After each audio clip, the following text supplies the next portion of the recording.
Got it up. All right, folks, welcome to Grievances, the Star Citizen Report.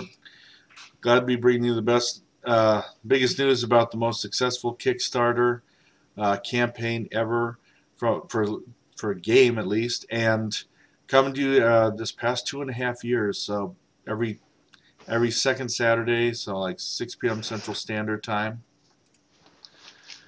Welcome you to like us, like our YouTube there, catch our past episodes there, catch us on Facebook for future news and reports. And now here is your cast for tonight. Hey, and welcome Steelheart. I see he's in the channel with us there. Welcome, folks. All right. I am Thamin, and with me. Memo. All right. And you've got right here the screen that started it all, too, back when we were old debuffed. And the two of us doing the show. And said night, because for those who don't know catching, I have to admit this is going to be the last planned show for the foreseeable future. Yeah, you might see some special events, but for now, this is it. Mm-hmm. So I know normally I'm coming to tell you on to see us in 2 weeks again. We'll try to broadcast ahead of time if we got some big news dates. We may do some stuff straight to YouTube. So again, you want to make sure you got Grievance Gaming on your YouTube. And who knows? Like at the very least, they usually have a big November news and sale and that around the time that Grievance streams for Extra Life charity. So probably at least have something for you maybe then. Yeah, there. Time to mute the phone. Hopefully mine doesn't go off. It's over there. But welcome, folks. So for tonight's episode, we have a lot to tell you about the Starfarer. Good bit of news about the Khartu-Al and about the Esperia Blade. All smooth stuff on smooth ships. Some changes of 2.3 and Steel, since you're in the channel. Eventually, we will tell you how you can actually earn that arrowhead sniper rifle that they have in the game. We have news on that. There is a way. And the first bit of news I was going to get into was unplanned for the show. Here Friday, they again try to come up with something last minute. And Memo had an opinion on this one. A career of intergalactic food delivery. It's not an opinion, man. If you click the buy now on it, it brings up a bunch of people dancing around, and it's an April Fool's joke, but a very good one. And you know, I would buy that ship. Doesn't want to deliver noodles intergalactic.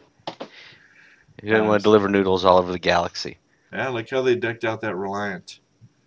And you can't go through all that work and not use it in the persistent universe. So right. I thought that was a so here I thought, oh, good this is a looking good ship. career thing. Yeah. So I guess if you were actually looking forward to flying that, wait longer. We'll see. All right, and the Starfarer. Now that is a big ship. So far, that's the biggest that we've seen in the hangars. They actually built a special hangar for the ship. It was so big. Let's see. I'm gonna show you all. I'm gonna go ahead and do a little cinematic video that shows going through that. Actually, no, not the video first. The book first. So let me show you this. This is on their website. Like a day in the life, and you go to the website, and there's the Starfarer laid out for you, and just like kind of a little advertising article. Shows about people, you know, the crew working the ship in the day. And this is a huge ship. We had a recent tour of it. They said people get lost in this thing. Yeah, it looks massive. Mm-hmm. A lot of detail in there. I think if I recall, like the active crew was 7. And it's still, that's just the active crew. So it doesn't necessarily say how many you might bring along at any given time. Oh yeah, this is the ship to Clydesdale. And we're able to get kind of a good look at it here. I would want something a little better with the crew quarters, but I suppose that's any actual ship, seagoing ship of today's age I've toured, crew quarters have been rather Spartan.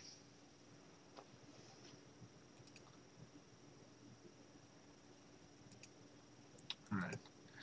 But I tell you, the Starfarer was one of the first ships that they went over way back then. One of the first ones that was offered, I want to say. I was trying to remember exactly the timeline, but because I think the first ones. I don't think it was before the Caterpillar, but it was first. Yeah, It's one of the first ones. I think I remember kind of taking a look at it, but maybe missing out at the chance to buy one at the. Not saying that I would have. I forget how expensive it is. It's up there. They got a blueprint of it too. In fact, I hear somebody got an MVP for a little better updated version of that. They said it's been handy because of people getting lost inside the ship.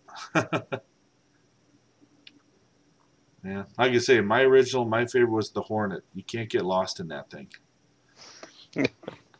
Yeah, some of us can't fly it or hit anything with it either, but that's you're going for there. Mm-hmm. See, we know that Alpha 2.3, which is out now, the Starfarer is hangar ready. They mentioned crew of 7 featuring turrets, a reactor room, escape pods, barracks, captain quarters, and more. And the captain quarters, I remember, looked pretty scenic. It was in that book edition there. And that it seems to have more cargo room than what was originally designed into it. I'm going to go ahead and play part of the video here. I thought this was pretty nice. Now, here we were saying, I missed kind of the car commercials, the ship commercials. And this one comes pretty close to it. Definitely a nice teaser here.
I like seeing these images too about the way they've got the crew and the NPC walking about the ship.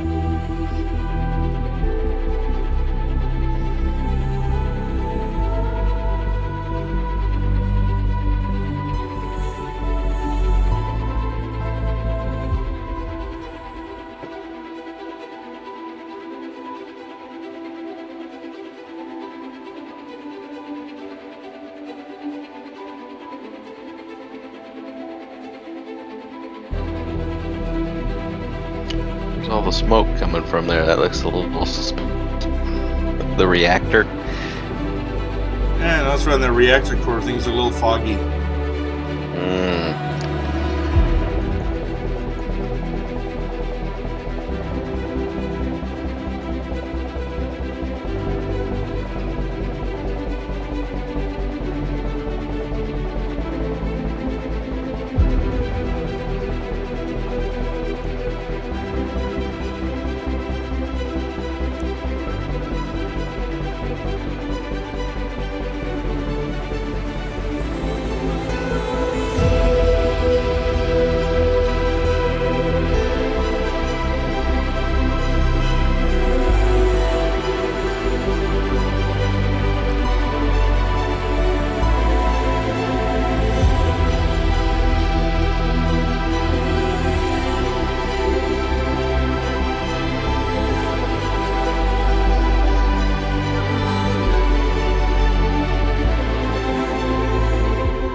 Thank you. Sorry about that.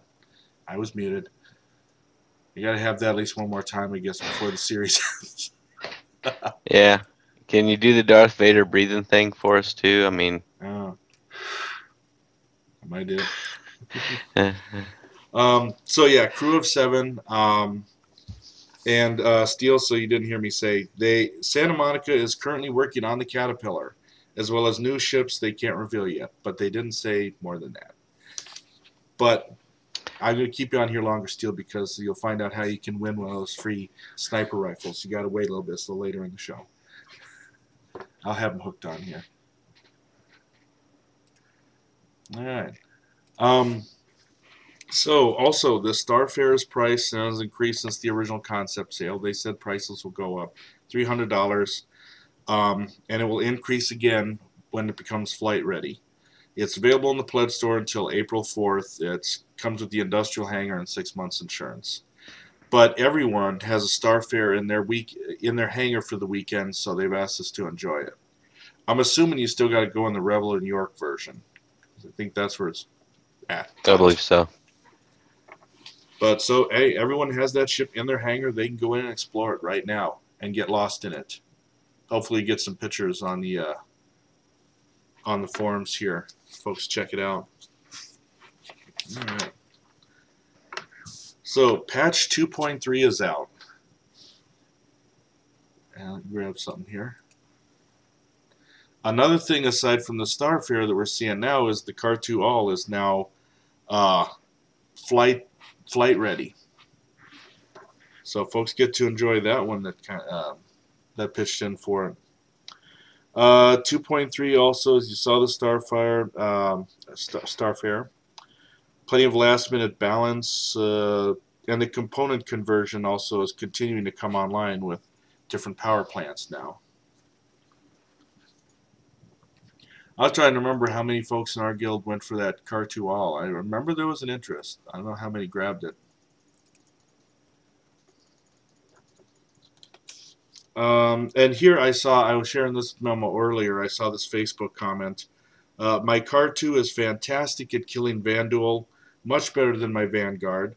My Khartu can't seem to scratch the paint on a Hornet, though. Coming from a Hornet owner, I love hearing that. Yeah, I own one too. I can't fly it or I can't hit anything. At least, they won't be able to destroy me, right? There you go. And the Xeon Scout's also back on sale until Monday, April 4th. That one's $170. Comes with the Rebel York hangar and the 6-month insurance. And they also gave us a nice video for that, only a minute-long video of the Scout. So let me go ahead and cue that up so y'all can enjoy that as well.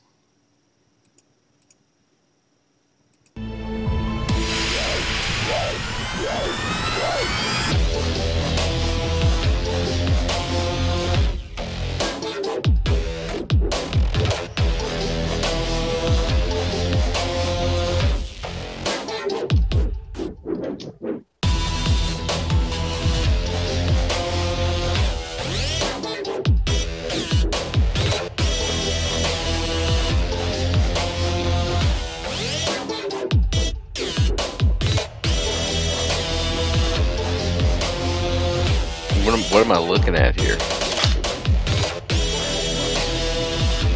Yeah, it's just... There we go.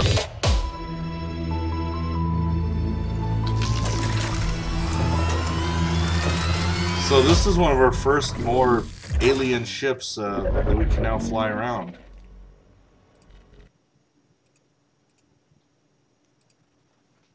There you go.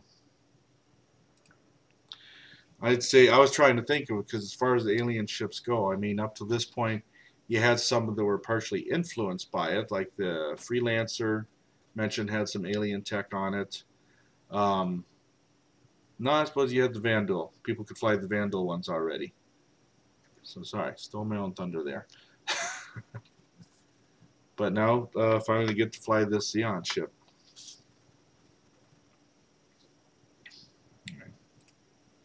And we'll see. Now I'm tempted to take my Hornet out after the one Facebook comment and see if I can shoot down some of those now.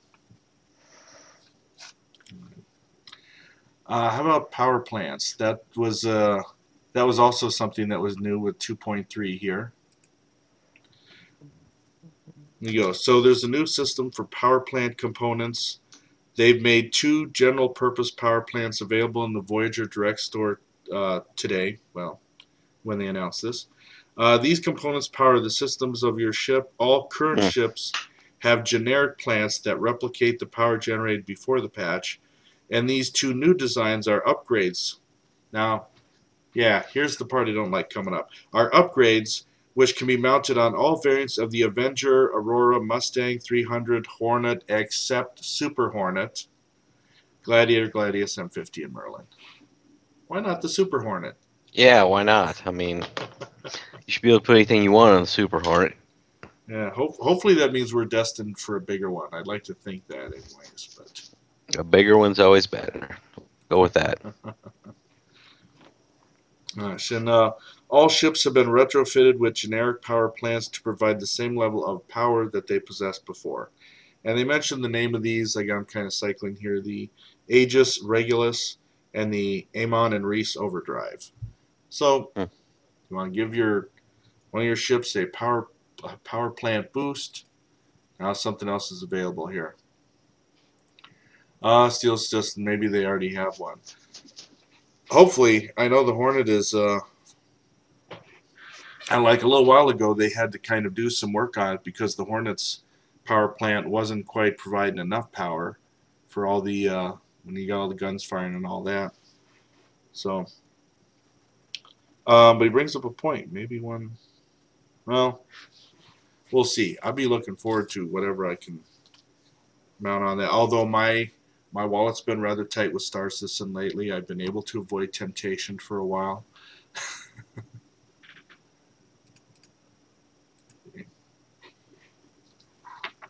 How about you, Memo? I don't know, man. I'm hoping. There's always holding out for that hope. All right. Uh, let's see. Patch notes. It already mentioned, kind of, the Rebel and York hangars have an extra large hangar slot on the far left, which doesn't appear on your hangar management, but if you own a Starfarer, it'll be automatically there in that part of the hangar.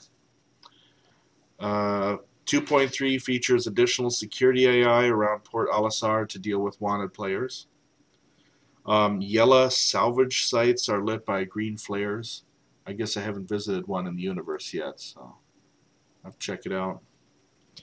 And on the back end, there's been a large update to their existing ship component system. So we're seeing that gradually come online. All right. First-person shooter news, and this is what I've been dangling from Steelheart here. So they've added the Arrowhead sniper rifle to the Crusader map. And you can get one if you're able to kill a level 5 wanted criminal. If you do, you get the sniper rifle as your reward. So, and that had changed a little bit. There used to be the ATT-4, which, let's see.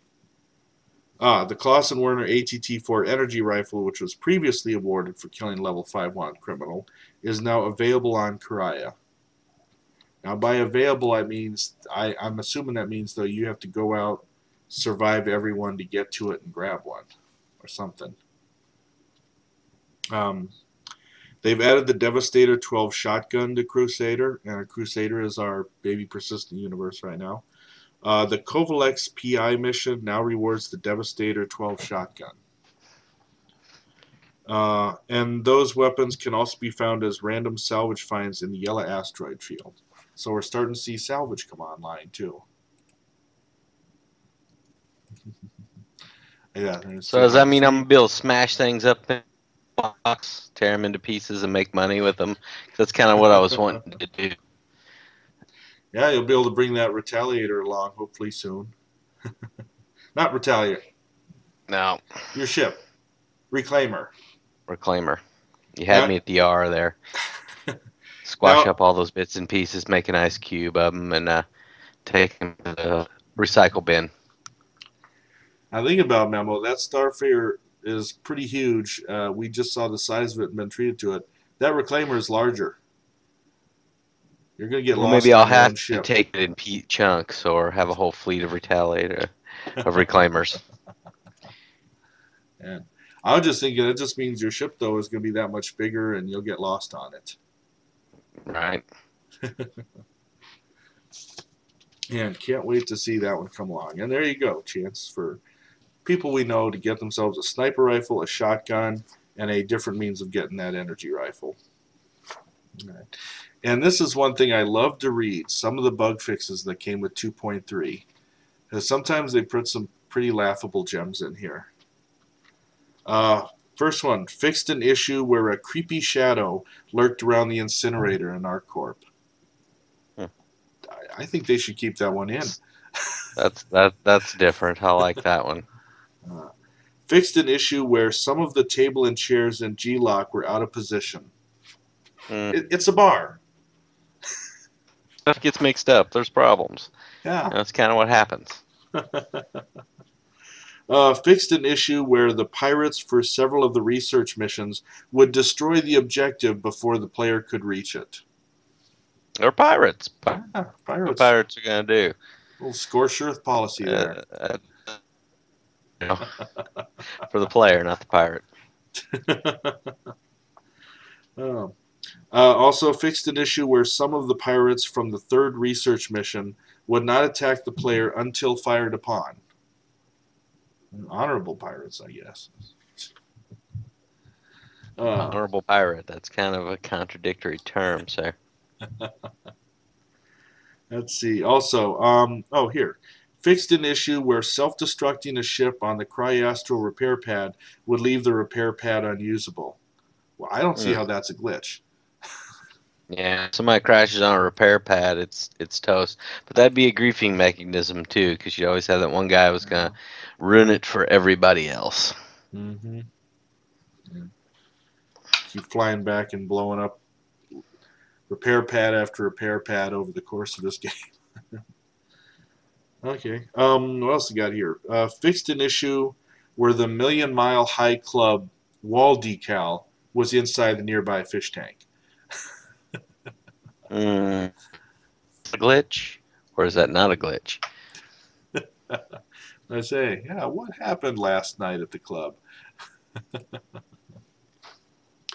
Other than that, fixed an issue where large props like the Terraformer and Arena Commander would become detached or divide into pieces after having been bumped. Okay, that could be problematic. I was just thinking as much as they could tear apart my ship, so to think my Hornet could fly into one and maybe crack it in 2 large pieces. Let's see. Fix some issues where EVAing onto Port Olisar would cause weird character behavior. I'd like if they could elaborate on that one. Yeah, what is weird character behavior? I mean, are they... I'm playing with this, but this is not an M-rated show. We'll just leave that up to everybody's imagination. Yeah. Well, see, Steele went there. There you go. He's asking Mile High Club. Yeah, there is a Million Mile High Club, which was, if you spent enough money, you were in, you and your friends and your guild mates, but I didn't go that far. Conservative, count on you. Mm-hmm. Oh, here, fixed an issue where the pilot of a ship could eject from their ship while in quantum travel. And I did that once. That was fun. Sounds interesting. Yeah. Not something you should be doing, but I tried it. Like, what happens if I eject when I do this? To my surprise. What happens if I eject? I mean, was it survivable? It was survivable. There went my ship off into the distance, though. Oh, kind of end of that game session. Let's see. Fixed an issue where missiles were acting erratically in their pathing after having been fired. Maybe they spent a night at the club, too. Fixed an issue where the Aurora had a seam running down the middle of the bed. I think, so we have broken ships, but Aurora owners can't straighten the sheets on their own. see. Fixed an issue where the here we go. Fixed an issue where the floor underneath the turret seats of the Constellation Taurus had visible seams. Okay, forget what I said. Fix the seams. Always. Fixed an issue where exiting the pilot chair of a Cutlass Black would cause the character's head to twist around. Oh. That doesn't sound survivable. Fixed an issue where pilots who left the cockpit of their Hornet while in 0G would find their ship zipping off into space. True story. And fixed an this one's funny. Fixed an issue where the M50 Interceptor had a backfire-like noise when using the boost. So our most up-to-date extreme racing dedicated vehicle is backfiring. Farted when you hit.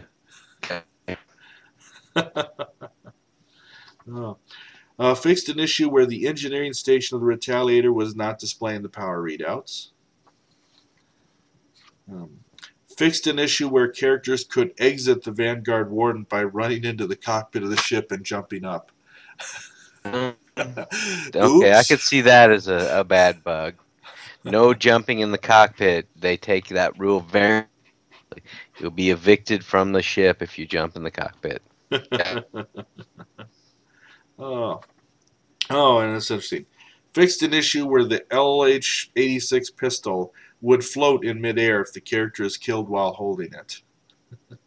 Magic gun. That sounds like some Perfectly explainable. Perfectly explainable. Yeah. Magic gun. Like a Looney Tunes commercial or show. Bam, character drops, gun still hanging there. Yeah. So I always love checking out those bug fixes. There's some pretty interesting stuff there. Good ones. All right. So, folks may remember us talking about this ship last show, the Esperia Blade. Got a picture of it up there for them. They had a nice Q&A session. A lot of folks had questions about it, so I'll kind of bring you a few answers here. One of them asked as far as how they envision the Blade compared to other Vandal ships, and they say they know it's a light fighter, but is it more of a Gladius or an M50? And they were saying the Blade is lighter armed than the Gladius, but makes up for that shortfall by being more agile. A Blade pilot's best strength is to evade incoming fire and stay on his target's tail, but the maneuverability is intended to be beyond anything else out there, which helps make up for its lack of armor. And then as a racer, the Vandal have no interest in any competition that doesn't see your enemy dead at your feet. But they're saying that I'm down with that. I'm not into racing either, but if there's if you can kill people while doing it, that sounds doable to me. Well, see, maybe some special rules of Sadaball might come along depending on what planet you play it on. They did say, though, the Blade is fast, and human pilots should take full advantage of that. Hard points for alien weapons. They kind of did say long-term you might be able to mix and match some race-specific weaponry if you have the appropriate mount. But I think we're kind of talking about something that's a little long-term, and we're not going to be seeing that, I think, soon. They got enough stuff on their hands getting the game out now, I think. They did say, though, the Blade does have a jump drive. And the Blade wings are to instill fear. They are not advisable for ramming. Well, that's a deal breaker for me. They still have never put the Vandal Scythe back up again. Which, as I said almost every show since we started this 2.5 years ago, I'd like one of those. So in 2.5 years, they've never had a Vandal Scythe up again after that first go-around. Yeah. Oh, too bad. Yeah, there goes your tactic in combat. Yeah, man, a Reclaimer, if I hit something with that, it's going to leave a mark. There we go. See Memo's Reclaimer coming. He ain't stopping. Get out of the way. You know, all those hard points on it. I don't have to put tools on those for chopping up ships. I can put missiles on them. Here I come. Man. And I apologize, folks, for some reason. Memo, you're getting a little pixelated on my screen. You're still with us, just a little pixelated. I'm getting a little pixelated. That's no good. Yeah. Um, Sixth thing. Oh, the people were asking about the Vandal HUD interface because they had the thing going with the scythe. This one is a solid human centric because this was a replica built by a human company rather than a refurbished original Vandal ship. So there's no underlying Vandal computer system trying to break through. They've also said, though, replica blades will not be commonly available on the open market. They intend to be something that's earned rather than outright bought in the finished game. So it will not be commonly available. They did warn UEE pilots as well about some of the possible consequences flying these. If other players down a player-owned UEE ship, they will still suffer legal consequences. And they did say Esperia Blades have a UEE transponder, not a Vandal one, so you are not going to fool the Vandal. So I just need to steal a Vandal transponder and I'm good. It's worth trying. And then another question about, so Vandal trading posts and hidden smuggler asteroids was part of the 4.5 million stretch goal. Remember way back when, the 4.5 million stretch goal? And they say, will this have any effect on our Vandal ships? And they're like, no, these trading posts are for trading goods and not warships. The Vandal don't sell their own ships to humans. Hmm.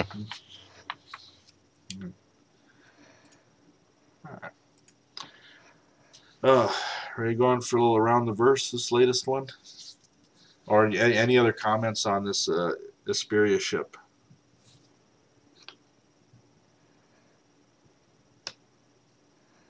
I think for me, I'm still waiting on the Prowler because that one was also the kind of a stealth boarding ship. That was when we first heard, I think, the Esperia company's name. So I'm still eager to hear some news on that one. Haven't in a while. All right, around the verse 2.25. And while I'll talk about it, I'll show you just like a little video here. They kind of had some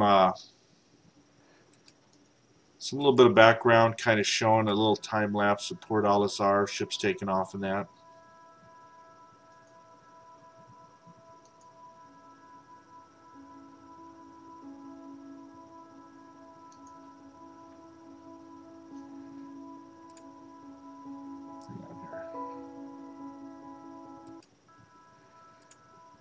Grab it there.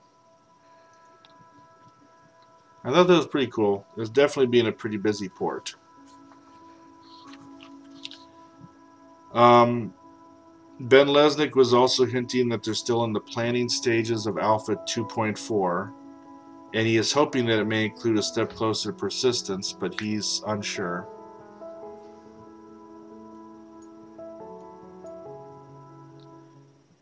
All right, and remember that persistence is what we're waiting on to be able to make certain things stick in our hangar and in the game. A new mouse pad is going to be on sale here, featuring the Anvil line of ships, the Carrack, the Crucible, the Gladiator, and the Hornet. I could use a new mouse pad. I could be talked into that. Of course. Yeah. Like that one I can do. Austin, they are fully invested in working on the shopping and getting it into our hands. They have their sights on Port Alisar to even bring some shopping to there, despite the fact it wasn't really designed for it. They also talked about adding kiosk terminal shopping for things that are like the bigger weapons or the harder to access items. So, behind the scenes, they've actually been able to get some persistence working. They've already started using it to redesign the hangar decor, and they can also change the hangar, which hangar they're using in game, rather than having to use the website for it, which is pretty nice too. Again, you don't want to be stepping out onto the website to, I think, prepare some of that stuff.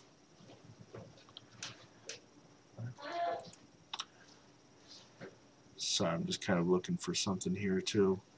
I did think this Lore Master episode was pretty nice. They went into great discussion with the war in Teverin and discussing the Elysium system.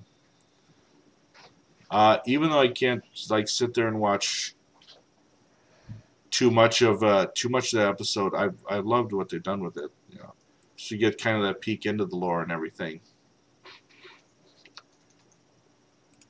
Other than that, they had an interview with Aaron Roberts on Foundry 42. I think this is like the part 2 of the interview. They talked about Foundry 42 having 17 to 18 ship artists. But they're like, when you see the size of the capital ships, you realize they need that many. They've pretty much said the Idris is done. Mostly done. Rather done. But then he's like, so we got to design the Javelin, the Bengal. I'm curious about those as far as Squadron 42 is concerned. Because I'd assume eventually in Squadron 42 we got to see that Bengal, right? So I'm kind of wondering when Yeah, that I would guess ship's so. yeah. I'm looking forward to catching it.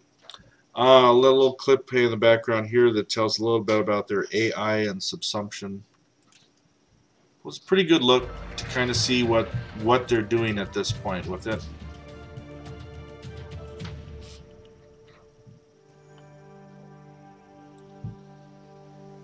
I remember seeing here they got the NPCs just kind of acting randomly, but they're saying right now they could have 50 NPCs doing stuff, and the memory consumption is only about 6 kilobytes. So imagine that, 50 NPCs on the screen, and they're only using 6 kilobytes of data, having them all move and do stuff.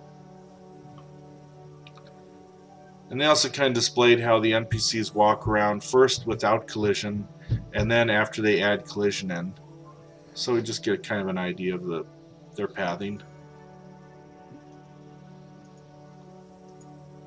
I know the video is still all these bald pilots again.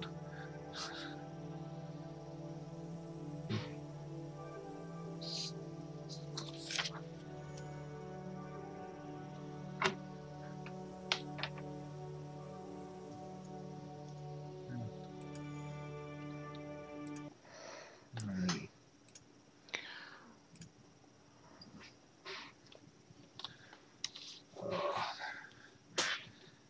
Well, I think I'm getting good timing. I think I'm getting to about the end of the news I had prepared for tonight. Yeah, my video quality has gone to horrible. Yeah. You look like a Minecraft character right now. My daughter'd probably like that. It's coming and going. It's going from low to non-existent. Yeah. I apologize, folks, on that. At least we have you. We don't have That's the not you. I'm spin pretty sure it's effect. my end. Yeah, I'm pretty sure it's my end. I would bet 2 other people are streaming on the same signal I'm going on, so. Yeah. Yeah, that happens to me. I keep for folks, you know, even though we're moving away from the Star Citizen, I'm still going to be doing my Swords Drawn, Guns Loaded show every other Saturday night at 10 p.m. Central Standard Time here on Grievances Twitch. And yeah, sometimes I still kind of wonder. Occasionally I get a bad upload on that, and I wonder if somebody's upstairs streaming movies or something when I'm playing the game. Somebody's running Netflix on a tablet or something. Honey, it's my show here. Come on. Right? Know your pain. Well, folks, we're happy to have brought you the Star Citizen report that I still gonna be like 2.5 years, and that was across a number of November events, which is kind of their big month. I have to thank everybody that has also helped join us on this show, because we've had over 50 episodes, and yet whatever the count is, exactly, there was like 6 of them that was lost out on the internet that never made it to YouTube because of technicality problems or something. Um, I got to thank the folks that have helped sometimes co-host when I'm not here, and the other people that have shown up in the windows with us. Quite a good group of folks here in Grievance, and all of us eager to see how this game's going to develop and turn out. Yeah, it's been a good ride here, folks. It definitely has. We've had a great time talking at you every other Saturday for the past 2+ years. Yeah. We've enjoyed having you folks. For others interested, there are still a lot of gaming shows going on here on this channel. Be sure to follow to catch just about, lots of games.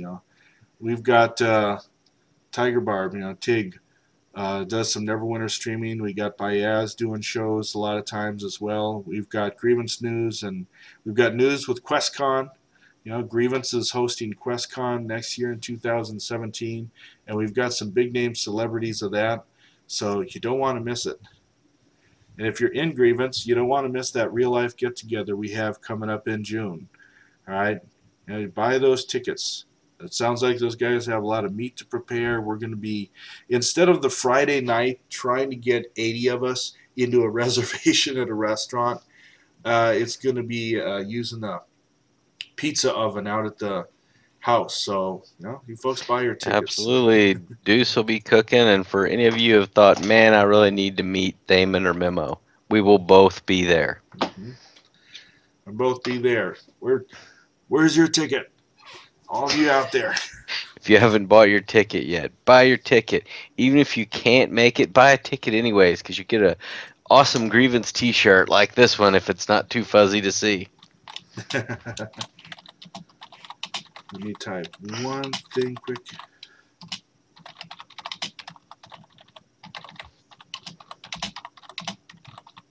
And yeah, it was pretty much too fuzzy to see. But anyways, you get the idea. Yeah, I will give this year. We'll see what the new color is or emblem. Maybe Steelheart will give it away in the chat there. We'll see. Again, folks, thank you. I've got one last video to leave you with, because I was thinking, I was trying to think, to say a goodbye, I need to do, if I was to do it properly, it would be some kind of compilation of videos or something that kind of just shows the show after 2.5 years. And I was thinking there's only one time that I actually really did do that. Because a really big fan of the game and enjoyable person to have on the show, Arlia. It was about a year ago that he passed away, and that surprised us. We didn't know it at first, and we found out later, and it was a shame because we were going to meet him at last year's real life get together. Yeah, I actually got to meet him at one of the get-togethers, so that was awesome. But he was coming in last year's as well. Mm-hmm. All right. So, folks, we're going to say our proper goodbyes, but we do just have that last video to end it, so you can see some moments of the show. So you can also remember Arlia, who's a big part of the show for a year, and who we're going to miss when the Star Citizen game comes out, that he's not there. He's more invested in it than most of us, and definitely looking forward to it. All right. Well, folks, I will run this video. I will bid you goodbye for the last regular run of this show, but you're going to see us again sooner or later. Yep, sooner or later on a special event for this or something else. All right, take care, folks. Thanks for joining us.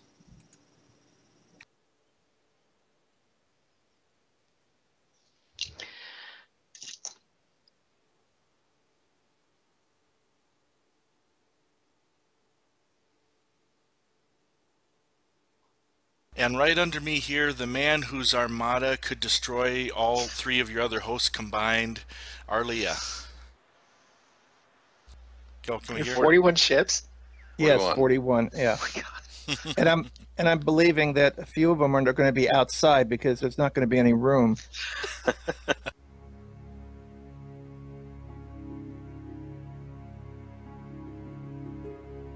I'll get the nice brochure from MISC, whatever that stands for.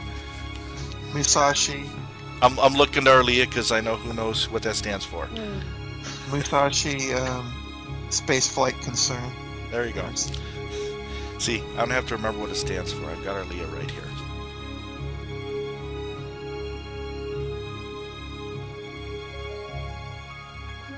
Or, you know, I can always know Arlia's going to get them, so I can always fly them. So there's that. I always get 2 in case one breaks.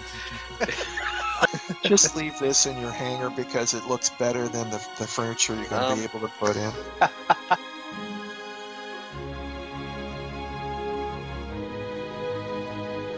Star Citizen is working together with your wing people, with the crews, going out there and doing stuff.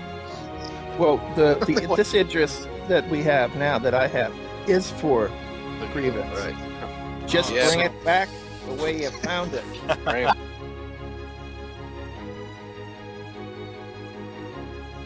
They did say player characters can save players in a med bay, perhaps, you know, saving a life of that player. Got 5,000 on you? You're gonna lose that arm. Well, if you want something, you can always borrow it from the Grievance fleet. Arlia has everything. I mean,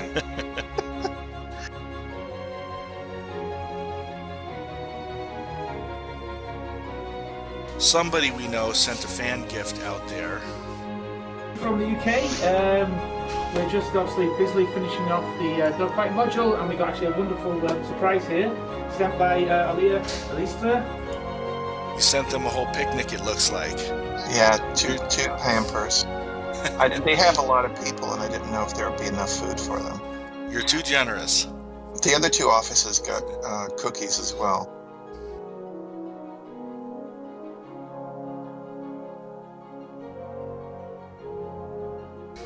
Arlia's got his too. Oh man, it's still in the package, you gotta open it up. Never been open, dude. One thing I learned about flight simulators and you're doing PvP, if your wingman is shooting, don't cross in front of him. Yeah.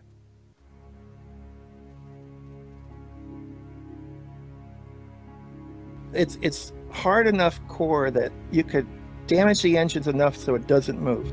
Damage the weapons so they can't fire. And then this guy's staring at you going, what are you going to do next? And you go, ping, ping, 98, 99, hi. Leave him there. Nice.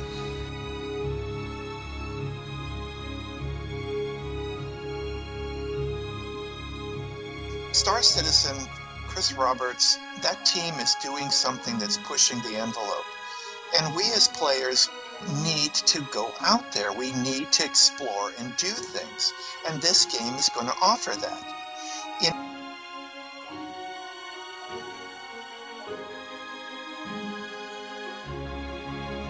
Memo, didn't you say you were going to ram into them? Where was the ramming in part? I don't have a Van Duel scythe. When I have one of those, it's built for ramming, believe me.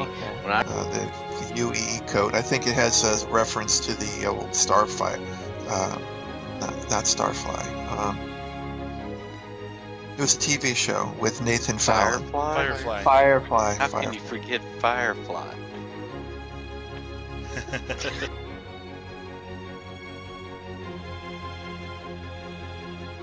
Star Citizen is hard. It's meant to be a game where you just don't push a button and you win. It requires skill. It requires you to know what you're doing. It's immersive.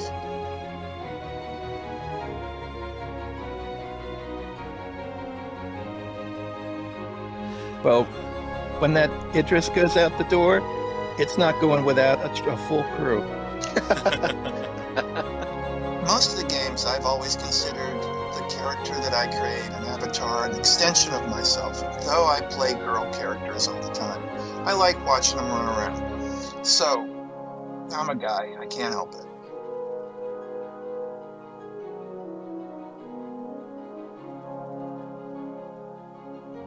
Wasn't there a janitor in there or no? Sanitation worker. That's probably to clean up all the mess that we make after we blow up all these ships and everything.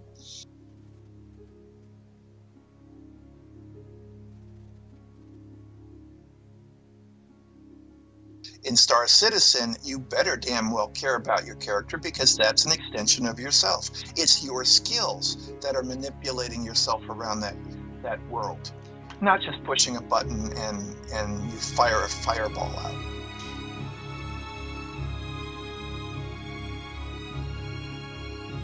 Once long ago, we had a space program, and we had people behind it that worked to go to the moon because it was hard.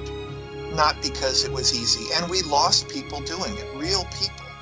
This game, there's people that play these games that we lose every day, and that we know in every community around the planet has ever played, and we remember those people.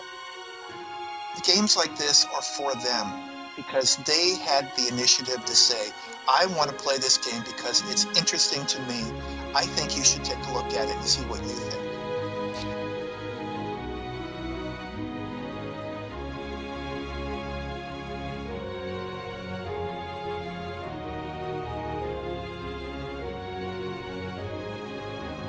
I want to thank you for having me. Thanks, Best to all. everybody. Take care. Be safe. Take care. And remember, we'll see you in the verse.